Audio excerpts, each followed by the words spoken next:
Well, staying with our coverage from Lib Dem conference, we're joined now by the party's Foreign Affairs spokesman, Chuka Umunna. Thank you for being on the programme with us this morning. So, are the Lib Dems now in favour of revoking Article 50 and cancelling Brexit altogether? Well, so long as this Parliament persists, Sophie, of course we're going to carry on campaigning for a people's vote with Remain on the ballot, which we will be, of course, backing. But that's an issue for this Parliament. If we enter a general election, which I think is probably quite likely in November, we will continue providing that clear, distinctive voice as the biggest and strongest Remain party in this country by committing, if we have a Liberal Democrat majority government, to revoking Article 50.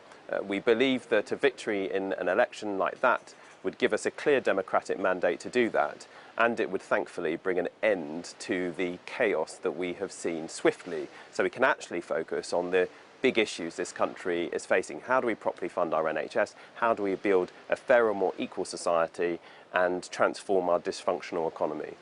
You say that you'd have a mandate for it, but at the same time, I can't help but wonder if it is really credible that a party with Democrats in the actual title of the party would be willing to overturn the biggest democratic vote we've actually seen in British history without even putting the question specifically back to the people.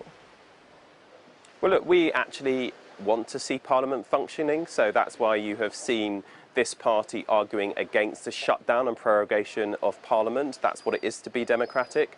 And we want to see things determined at the ballot box through votes, and that's what you would do in a general election. I know it suits people on the other side of the argument, particularly the extreme Brexiters, who I think actually represent a minority in our country, to somehow say that we had one vote in 2016 and somehow democracy stopped at that point, and any further votes or mandates that we have after that point don't count. Well, that's just not the way British democracy works. I could run with your argument if it was a case of us saying, no, in no way, shape or form should we reference this back to the people, but generally the people in this country have their say on the big issues through general elections or referendums. We're talking about a general election because, of course, your party also voted against having an early election when Boris Johnson put that to Parliament. When do you actually want to see one happen?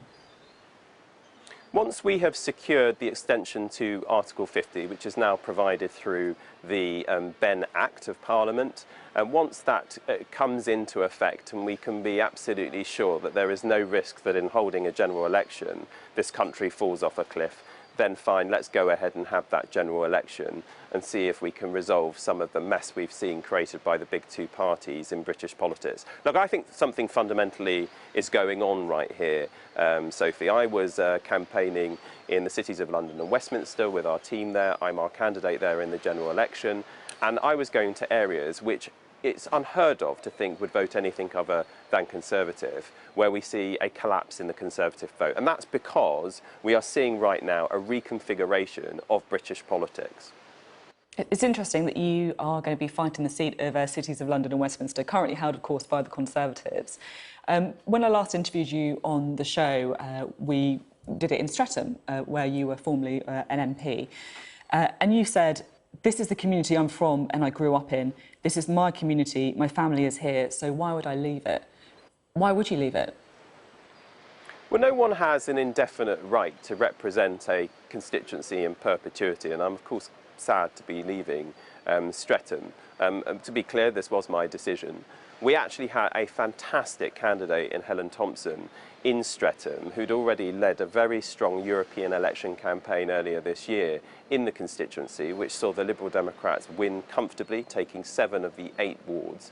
And I didn't think it was right to elbow her out of the situation. Very strong candidate. And I'll also be frank with you, Sophie, I wasn't particularly relishing the prospect of coming up against what I knew in the new Labour Party, not the old Labour Party that selected me 10 years ago, but the new Labour Party, that I'd be facing a pretty vile, awful and appalling campaign. And I feel I owe a duty of care to my staff and my family, and I didn't really want to put them through that.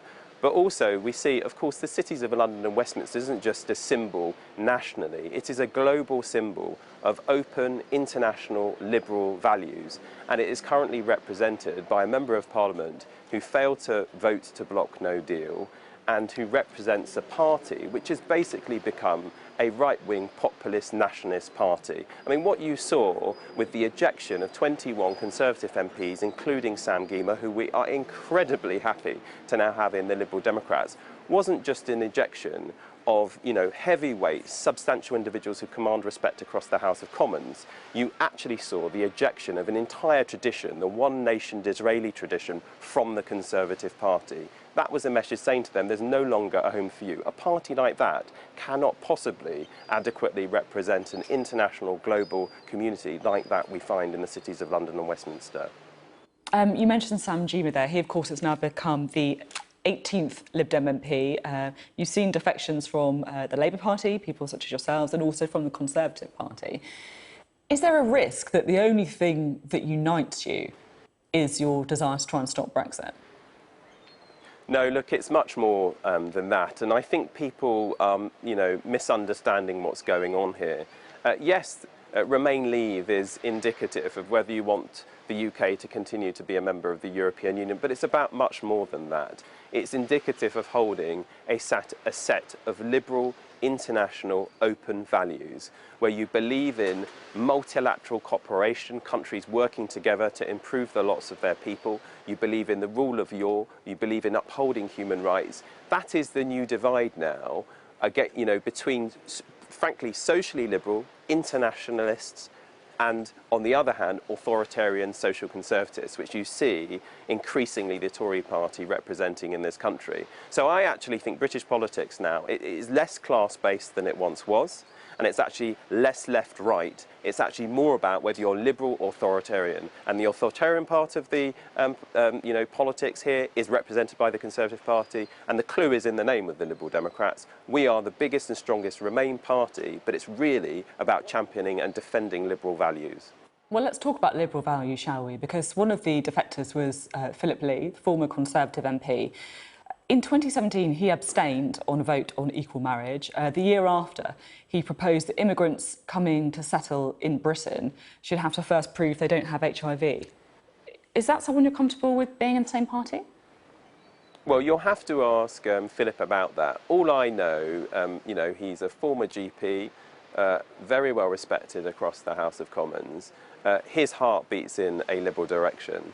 And I know that he's meeting some of those who, had concerns about things that he's said or done in the past here at our conference. But one of the reasons that he has been arguing for us to stay in the European Union is because he thinks free movement and immigration is a good thing. So he can speak for himself, but I am confident that he has our liberal values. Look, as those that have been in this party will tell you a lot longer than me, if fundamentally, after a discussion, and we're having these kinds of discussions with people, it's clear that somebody doesn't have our values, they won't be in this party.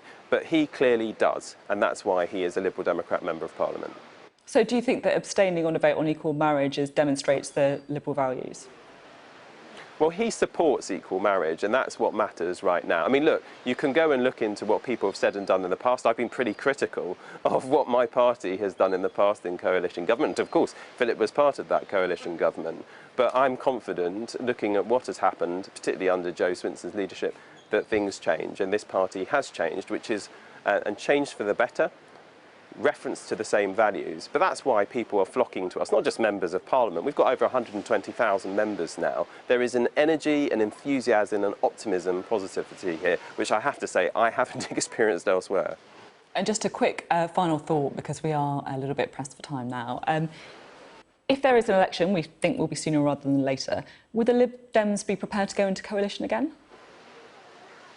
Look, we want to change the voting system. We think this first past the post voting system is broken, and we need a system of proportional representation. And with proportional representation, that will lead to more coalition government. So we don't have any problem with the concept of a coalition government, which you see across the continent in different countries. But let's just be clear, the two parties, as they are currently configured with their current leaderships, are not parties that, frankly, we could see ourselves doing business with right now.